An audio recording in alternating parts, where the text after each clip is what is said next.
Solve करेंगे class 7th math exercise 2.2 का question number 3। इसमें टोटल 7 पार्ट हैं जिसको हम 1 बाय 1 करके सोल्व करेंगे।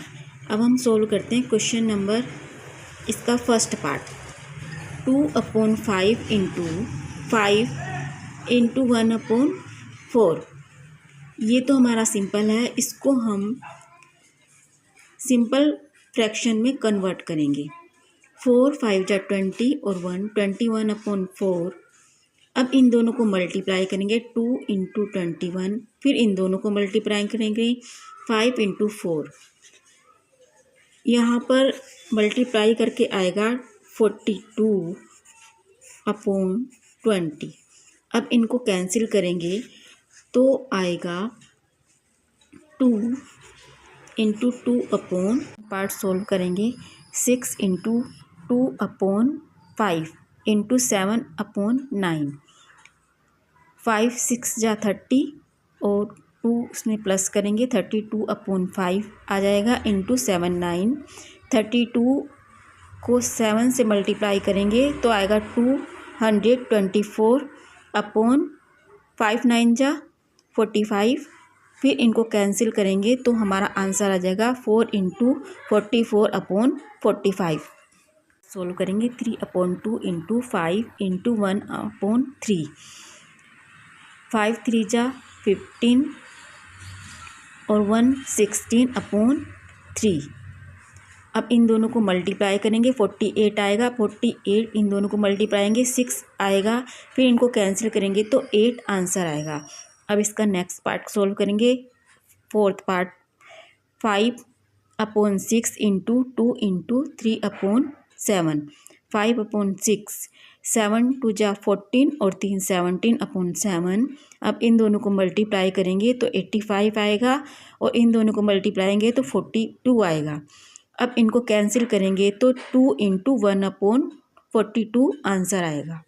इसका फिफ्थ पार्ट सोल्व करेंगे 5 3 जा 15 और 2 17/5 इंटू 4/7।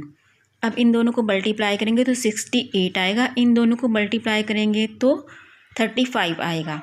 फिर इनको कैंसिल करेंगे तो 1 इंटू 33/35। अब next part 6 2 into 3/5 into 3 equal to 5 2 जा 10 और 3 13/5 इंटू 3/1। 33 इंटू 3 5 इंटू 1 इसका आंसर आएगा। दोनों को मल्टीप्लाई करके 39। इन दोनों को मल्टीप्लाई करेंगे तो आएगा 5। इनको कैंसिल करेंगे तो 7 इंटू 4/5 आएगा। अब नेक्स्ट पार्ट सोल्व करेंगे 7 पार्ट 3 इंटू 4/7 इंटू 3/5 इक्वल 7 3 जा 21 और 4 25/7 3 5। इन दोनों को मल्टीप्लाई करेंगे तो 15/7 आएगा। फिर इनको कैंसिल करेंगे तो 2 इंटू 1/7 आएगा। ये था इसका लास्ट पार्ट। करेंगे क्वेश्चन नंबर सोल्व करेंगे fourth, which is the greater. First part है 2/7 और 3/4 और 3/5 ऑफ 5/8। अब हम इसका पहला पार्ट सोल्व करेंगे 2/7 इंटू 3/4। 2 1 जा 2 2 2 जा 4 आ गया। 3/7 रह गया यहाँ पर। 5 से 5 कैंसिल करेंगे तो 3/8। 3/14 7 से 2 को मल्टीप्लाई करेंगे 3/14 और 3/8। तो कौन सा ग्रेटर है, तो इसमें होगा 3/8 आएगा ग्रेटर। अब इसका सेकंड पार्ट 1/2 ऑफ 6/7 और 2/3 ऑफ 3/7। तो 1/2 और 6/7। 2 1 जा 2 2 3 जा 6। यहाँ पर बचेगा 3/7। यहाँ पर 3 से 3 कैंसिल करेंगे तो 2/7। तो इसमें कौन सा ग्रेटर हुआ, 3/7 इज़ द ग्रेटर नंबर। करेंगे question number 5। Sally plants 4 sapling in a row in her garden. The distance between two adjacent sapling is 3/4 meter. Find the distance between the first and the last sapling. अब शैली नाम की एक लड़की है जिसने plants और सैपलिंग एक रो में लगाए हैं 4। ये एक यहाँ पर इसका वो दिया गया है, इसमें 4 उसने सैपलिंग जो लगाया गए हैं वो 4 लगाया है और उसके जो एडजेसेंट है उसका 3/4 है। तो distance between 2 adjacent sapling 3/4। Sally planted 4 sapling in a row, then number of gap in sapling 3. Therefore the distance between the first and the last sapling, तो इसका जो डिस्टेंस है वो 3 है। 3 × 3/4 इक्वल टू, इसमें हम इसको 3 3 जा 9/4 मीटर आएगा। फिर इसको हम कैंसिल करेंगे तो 2 × 1/4 मीटर आएगा।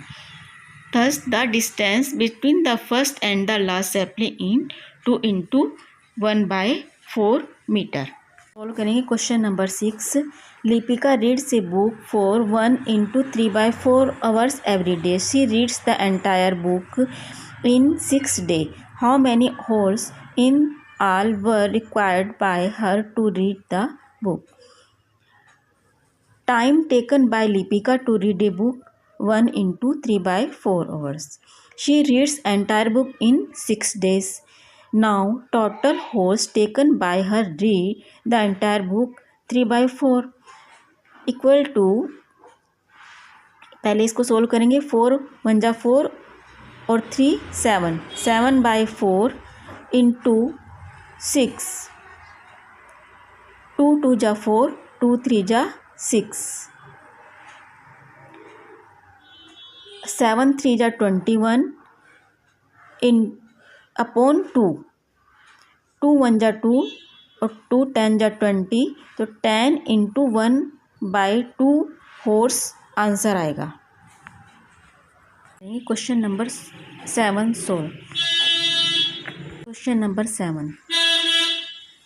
7। ए car runs 16 km using a liter petrol. How many distance will it cover using 2 × 3/4 liter of petrol? In 1 liter of petrol, car covers the distance 16 km. In 2 × 3/4 liter of petrol, car covers the distance 16 × 2 × 3/4 km। इसको solve करेंगे। 16 × 2 × 3/4, 2 4 जा 8 और 3 11, तो यहाँ आएगा 11/4 equal to 16 × 11/4 km। तो 4 1 जा 4, 4 4 जा 16, 4 × 11 तो आएगा 44 km। Thus the car will cover 44 km distance by using 2 × 3/4 liter of petrol। Question number 8 solve. 1. Provide the number in the box such that 2/3 × 10/30 किससे हम मल्टीप्लाई करें कि हमारा आंसर 10/30 आए। तो वी हैव 2/3 × 5/10 इक्वल टू 10/30। अगर हम 2 को 5 से मल्टीप्लाई करेंगे तो 10 आएगा और 3 को 10 से मल्टीप्लाई करेंगे तो 30 आएगा। तो इसलिए ये रिक्वायर्ड है हमें 5/10 की। नंबर 2, सिंपलेस्ट फॉर्म ऑफ 5/10 × 5/10, यानी कि इसको हम कैंसिल करेंगे तो 1/2 आंसर आएगा। बी पार्ट सोल्व करेंगे। वी हैव 3/5 और हमें दिया गया है 24/75। अब इन 3 को हम किससे मल्टीप्लाई करें कि हमारा आंसर 24 आ जाए और 5 को किससे मल्टीप्लाई करें कि हमारा आंसर 75 आ जाए। तो हमने 3 को 8 से मल्टीप्लाई किया 24 आया, 5 को 15 से मल्टीप्लाई करा तो 75 आया। तो हमारा ये आंसर आएगा 8/15। अब इसको सिंपलेस्ट फॉर्म में हम चेंज करेंगे क्योंकि ये दोनों नंबर एक नंबर से कैंसिल नहीं हो सकते, तो इसलिए हमारा एज इट इज आ जाएगा 8/15 आंसर। यहीं पर 8 क्वेश्चन के साथ फिनिश होती है। अब हम मिलेंगे अगली एक्सरसाइज में।